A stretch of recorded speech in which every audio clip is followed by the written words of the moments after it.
Welcome back to Sox and Seven. Welcome back to Sox and Seven. We are your hosts, Kevin Tebow, Mason Reed, Jack Tagerman. And it was a rough one this weekend. Cold, hard to come by, bats freezing. What do you guys have to say about that? Yeah, so I actually was gonna be like a good member of Sox and Seven. Like game one, I actually went in my phone notes and was taking notes the whole game of like just stuff that I was thinking, right? After game two, just deleted it. I'm not doing that anymore. I just had so many negative things to say, and then I look back on it the day after and realized that yeah, they stink, and I wanted to talk about how good they are. So bad time for me to do that. Yeah, just not like just not a good series, I mean, this has happened to the Boston Red Sox a lot of times in the last like 4 or 5 years where they do something pretty cool, like score 36 runs and sweep the Cardinals. And then you forget in baseball, like for some reason we were just like all under the impression like, oh, we're just gonna do this every series and be super sick, but it's not really how baseball works. Like we only scored 4 runs in 3 games against the Blue Jays, lost all three. Pitching staff was pretty unbelievable, but just like we only scored like 1 run in 2 games. Really hard to win when you only score 1 run. Yeah. And I mean, hats off to the pitchers. Dick Fitz pitched awesome. And then he got no help whatsoever. Crochet pitched awesome. No help whatsoever. Tanner Houck looked like Tanner Houck again. And honestly should have had no earned runs. Got screwed by Bregman. And I got some things to say about Alex Bregman. He looked awful. Awful this series. I mean, just before we get into breaking down games, hand up, I underestimated the Toronto Blue Jays. That's actually like a pretty half decent roster if Bo Bichette's gonna like continue to be a decent baseball player this year. He's batting George Springer, like something. He's really, really hard out right now. The only like weakness I think we found all series was just a heater in on the hands. He couldn't seem to lay off and get up to that one, but I mean, we've other than like the first guy that we faced that lit us up for no reason because it was 20 degrees out. They have 3 guys that can throw a good ball. So yeah, I mean, George Springer was just killing us, dude. Like all 3 of those games, literally impossible to get out. Oh, this guy comes up, he's automatically going to do something that doesn't go in the Red Sox favor, literally every single time. And like, I guess I agree with Tags that I guess I kind of underestimated them as well. Like they do have some scrappy hitters, and I mean Gosman and Berrios are definitely both decent, but like still no reason that like we can't be scoring runs. Like I mean they're in first place in the division now, so I mean I guess that's who we're chasing. So shouldn't be too hard to catch up to them if we just like hit the ball and because the pitching's been good. Yeah, and like I did say it in our preview what's it called pod. I did say like watch out for these Blue Jays. They made some moves over the offseason. They got some decent guys who could have comeback years, and it's looking like that might be the case. Bo Bichette looks back to Bo Bichette, that's for sure, because he definitely looked like trash last year, and now he's just every first pitch. If I see another first pitch fastball to Bo Bichette anywhere in the strike zone, I'm going to lose my mind. Every single first pitch of the game, Bo Bichette ranks one. Luckily, like it was caught a couple times, but Jesus Christ. Flipping out, man. Trouble with the camera, dude. Fuck. Yeah, I mean, it's never fun to lose a series. Like we were also like inches from being swept today. Like kind of the only reason that we won is because like Yimi Garcia threw one like through Casas's legs that ended up like making sure that we like scored the tying run in the bottom of the 8th. Just no offensive production whatsoever. A lot of strikeouts. Like we get lucky in the 10th by like Durant even gets caught stealing, but they walk the bases loaded. Like after Durant hit the single, like and then Trevor Story like goes down 0-2. Oh my god, he's gonna K. Like we're gonna go to the 11. Literally gets the cup of the bat on the ball and pokes one out to second. So I mean, it's always good to win, and we're back to 500, 7-7 ball club. That's 500 to me. I mean, we do get to play the White Sox next, so that's pretty good. There was also a 2-strike pitch to Casas that didn't even hit the black on the top or the inside corner. Like that strike every day. But Casas did kind of play it off, and it's nice to see one go in your favor. That's for sure. And shout out Rob Refsnyder, good dirt ball read. Got bailed out there too. But I mean, all around, like it was a horrible series to watch baseball. Like I was just sitting on my couch, pissed off constantly the past 4 days. I don't think I've ever been this mad sitting down watching a baseball game in my life. You're just sitting there on your hands and knees begging, please get a hit, anything. Just make me happy once. There's nothing good happening at all. And just horrible fundamental baseball. Throwing the ball around the diamond. Not bunting. No small ball whatsoever. Alex Cora had an awful series. Awful, awful, awful. Just bunt once with a guy on second base, nobody out, when you're starving for hits. You're starving. Literally just hunger, famine. Especially with it being with David Hamilton. He's fast. Yeah. I've already talked about this. Bunt. If Hamilton can get one down there too, it's literally freezing cold. These guys have stiff legs running to go get that bunt, and then you got to make a throw on the run in the cold. You probably bounce one. Vladdy, I think, was at first, only like two or three of the games, but he's not the best first baseman glove wise. So yeah, I mean, just really, really infuriating series to watch. Like from like a perspective of a Red Sox fan, just infuriating. Like if we had lost this game today, like which we were very close to doing, like that would probably have been like the most infuriating series in the history of the Red Sox, like ever. Like I don't know if it would have been like I don't know if you could have found another series in the history of the team's organization and been like, oh, that one made me more mad as a fan than this one. Like just really bad. And like you hear what they said on the broadcast? This was going to be the second time ever that the Sox have been swept at home in a 4-game series. Yeah, no. See, like, and even after storing up that one, like walk-off winner, everybody's getting pumped. Happy flight to Chicago. But like he even said in the post-game press conference, he was like, yeah, like when they were interviewing him, he was like, yeah, like we want to dominate at home, and like 4-3 on the home stretch is good, but like I don't know, it's still like even after a walk-off win like that, it's still tough for me to get excited. But like hopefully we can get things going on the right path tomorrow against the Chicago White Sox, who are a really bad ball club. No, today is like just about as bad as you can play in a baseball game and still win. Like if it wasn't for Walker Buehler, who thank God he had his coming out showing and just shoved. And then I mean, the only bright spot I think on this team currently, like after that 4-game, is Aroldis Chapman. He's just coming into games and shutting it down, which is sweet. Yeah, shout out Force. He's kind of bad guy, but I'm glad you're on my team. Yeah, he's kind of nails. Yeah, he's looked awesome so far. That's for sure.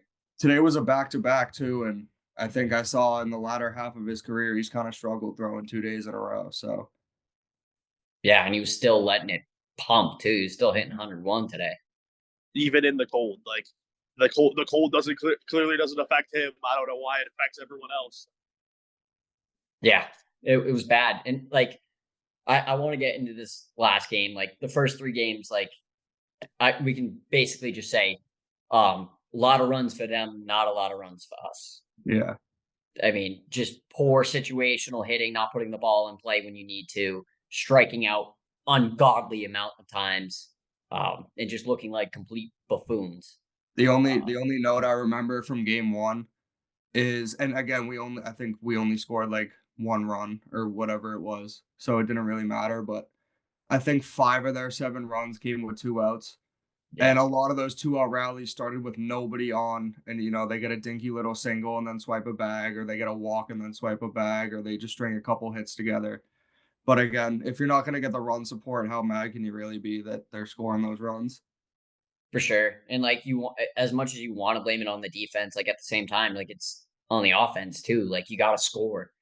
So if anything, this series is definitely on the position players. That's for sure. Pitchers did great. One thing that pissed me off in this last game is it's Walker Buehler comes out and Cora puts in Justin Wilson to face two righties. When you have Garrett Whitlock fresh off 3 days rest, he's supposed to go 2 innings. You have Chapman still for the ninth. It's the seventh inning. Puts in Justin Wilson to face two righties, and then they're obviously going to pinch hit Vladdy for the third lefty that he has to see. Instant dank hit. Vladdy's up. What do you think's going to happen, bro? Like, it was bonehead move. He got outmanaged this series so clearly. And like, I'm big Alex Cora, best manager in baseball sometimes. This series, he had an awful series. Like, I don't know why he put Justin Wilson in. Yeah, he just wasn't getting crafty enough for my liking. I like those moves that might not make that much sense, but it seemed like Yeah, I in mean, this another stage, thing that I noticed in terms of like Alex Cora is like obviously the lineup stayed the same like every day, but like, dude, especially when you score like 1 run and then 2 runs and then 1 run, like, dude, it's like maybe time to like mix something up a little. Like, I think Willie Abreu got intentionally walked. Like, granted, sometimes it was in like the 10th inning, so like it makes sense. But like, I think he got intentionally walked 3 times this series. Like, it was at least 2. Like, we gotta have somebody like Willie Abreu in the 7 holes. Like, all right, like he's hitting 7th, but we gotta have someone behind him that's like can at least do something. Like, besides Rafaela, who strikes out most of the time. Like, Willie Abreu's nasty, and we can't just be like letting him get intentionally walked and stuff. Like, that's just like doesn't make any sense to me. I don't know. Yeah, I mean, definitely bad pitching decisions too. Like, it doesn't really like I don't like put too much on like who he's putting in. Like, the games were close, but like if we're gonna score 1 run, it doesn't matter. Like, this series was all about like the bats just like not doing anything. So And to your point about hitting someone behind Abreu, there's a really simple answer. And instead of moving your rookie second baseman who's still trying to figure the position out to center field, if you don't want to play Rafaela every day, fine, I get it. There's a really simple answer, and his name is Roman Anthony. He's the #1 prospect in baseball. He's really good at baseball. You should like, I don't know, maybe consider like calling him up. If yeah, especially if you're going to score 2 runs, 1 run a game, tag him in. hand up for the second time this podcast. If the Red Sox lost today and late in the game it really looked like they were going to, I was going to quit Sox in 7 until Roman Anthony got called up, because like I can't watch this team struggle to hit when you have like Babe Ruth of the 21st century sitting in the minors, just like hitting tanks every single game. Like, he has to be getting bored down there. yeah, I mean, dude, now is as good of a series as ever. To like, I mean, he's not going to play for the Red Sox tomorrow, but like, it probably would have been a good series to get him in there against the White Sox. Like, you'd probably get some good momentum going off their not so great starting pitchers. So maybe we play the Rays and then the White Sox again. Maybe when we play the White Sox again, that's a good time to put him in. Like, I'd be down. I'm very down to have Roman Anthony playing center field in this lineup. Well, today was the deadline to get the compensation pay. So I don't know what they're thinking. So it's probably not going to be till later. I'm also confused as to why Casas is hitting 4th and also a platoon bat. It's Yeah. like I understand like you expect a guy to be like one of your power hitters and he's off to a slow start, but you can't platoon him and bat him 4th. It's just like so counterintuitive. Neither either needs to be every day at first batting 4th or platooning and batting like 7th. Yeah. It's ridiculous. And you Wait, get did I those lose kind of connection for a second? No, you're good. No, I was just stuttering bad.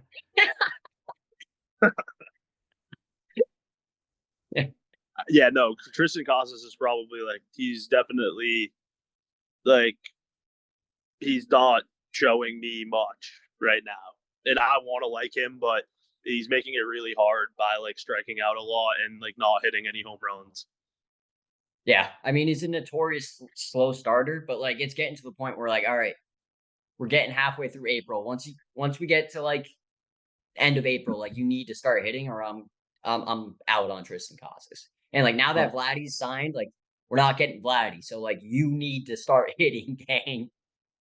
Yeah, or like, just don't bat fourth anymore. Like I don't know. We just watched Devers start the year like 0 for 21, and Cora's like all the confidence in the world of this guy. He's gonna be 2-hole every single game. He's gonna stay DHing, and I'm like that's gotta help with the confidence. But I don't get how Casas is ever gonna get back into groove if he's only gonna be in the lineup versus right-handed pitchers.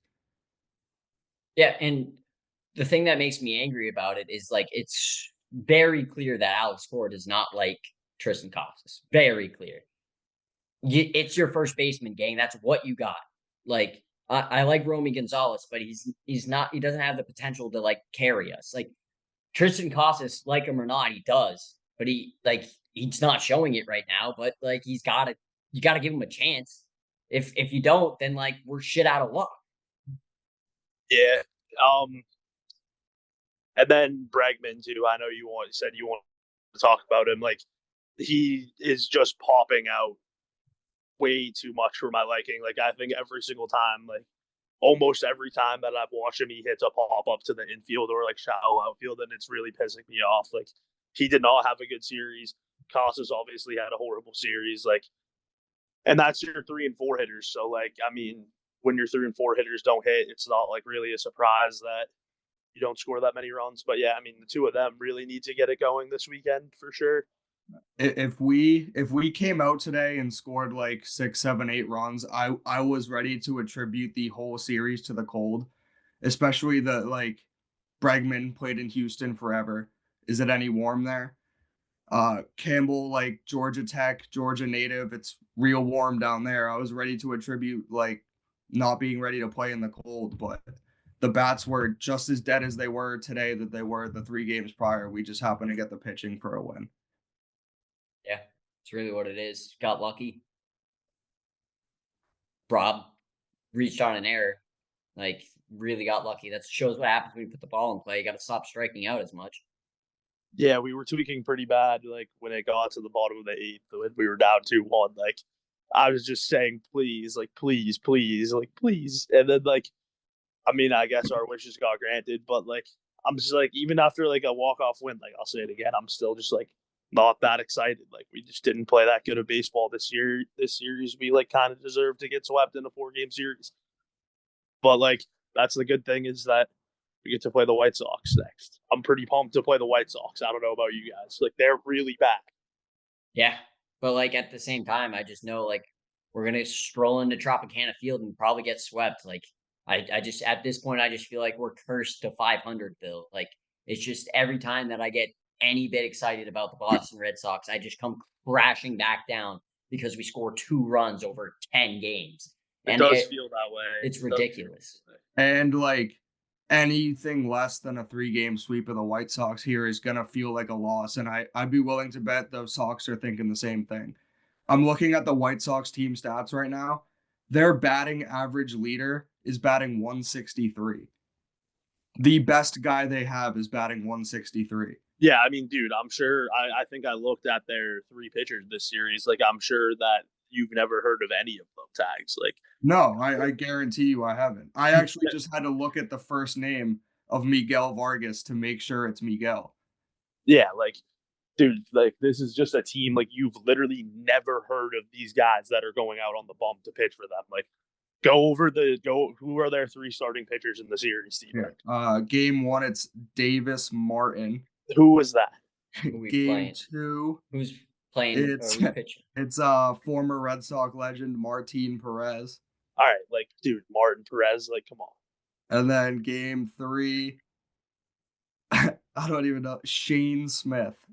Like Who's going for Shane us? Smith, bro. Uh, I know Crochet is throwing on Sunday. yeah. Game 1, it's Sean Newcomb versus Davis Martin.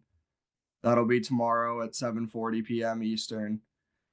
Saturday at 4:10 Eastern, we have Richard Fitz versus Martin Perez. And then game 3 at 2:10 p.m. Eastern, we have Garrett Crochet versus Shane Smith. Yeah, I mean, like, dude, that's just like game 1 against Davis Martin. Like, yeah, Sean Newcomb's pitching. Like, Sean Newcomb could really deal against this White Sox lineup. Like, he could really go 6-shot.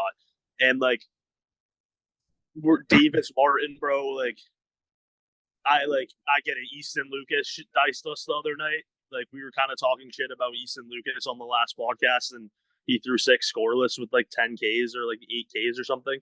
So that sucked. But like, this time, like, dude, Davis Martin, bro. Like, if we're not scoring runs off Davis Martin tomorrow, then like, I really don't know, man. We're really gonna need to score at least 5 or 6 or 7 or 8 or 9 runs tomorrow against Davis Martin. Yeah, I also didn't look to see if Ethan Lucas was a left-handed pitcher, and of course he was. Like, our team still stinks against left-handed pitching if Alex Bregman isn't going to do anything. I mean, that guy, as big of a nobody as he is, he was kind of painting. No, he was dealing. Yeah, tough game to run into that.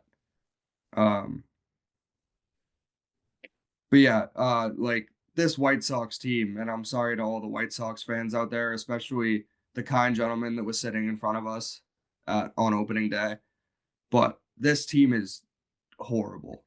Yeah, no, really, definitely the really worst bad. in the league. Yeah, definitely the worst in MLB.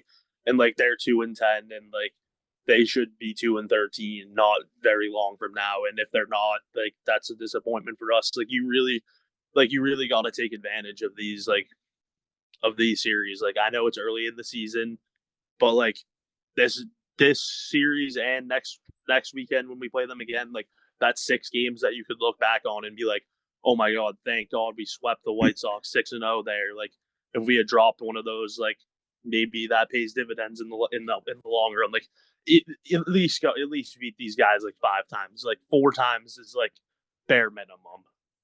No, I like it's literally, and again, I know it's only April, but 4 would kind of seem like the Red Sox are still stinking it up. Yeah, and also Crochet Day is on Sunday, right? So that he doesn't pitch against the Rays. So that's 2 starts of Garrett Crochet against his former team, who he's clearly going to want to stick it to. Like, I made it out the trenches. You guys didn't. Like, he's actually going to deal in both of those games. So like, I don't know. It's definitely like this upcoming 9-game stretch I'm excited for. We're definitely going to need to hit the ball, though. That's where it starts, is hitting the ball, because we did not do that last series. It's for show. It's for show. And you guys got any closing thoughts? I'm gonna give a quick weather report for the city of Chicago. Yeah, hopefully it's not cold. All right. Friday we're looking at 48 and sunny, low of 36. So like, cold's not really an excuse. Saturday we're looking at high of 56, low of 34. Cold's not really an excuse. Sunday we're looking at high of 60, low of 46. Cold's not really an excuse. So yeah, leave the Shiesties home at Boston. Yeah.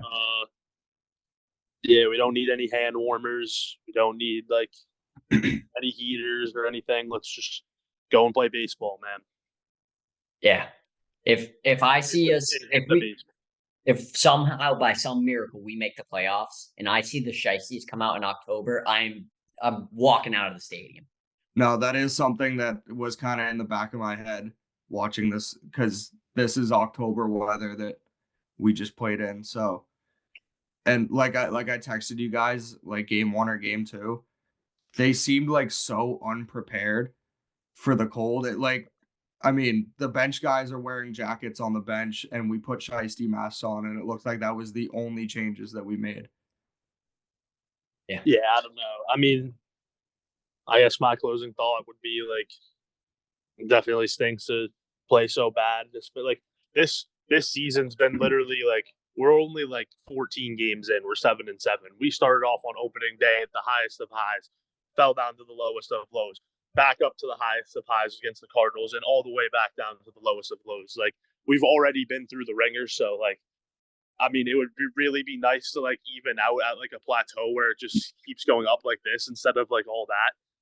And like, no better place to start than in Chicago against the Chicago White Sox. Like, let's just hit the baseball this weekend. Yeah. I agree. I think my closing thought is just hit the baseball along with Reed. That'd be cool. Hit the baseball.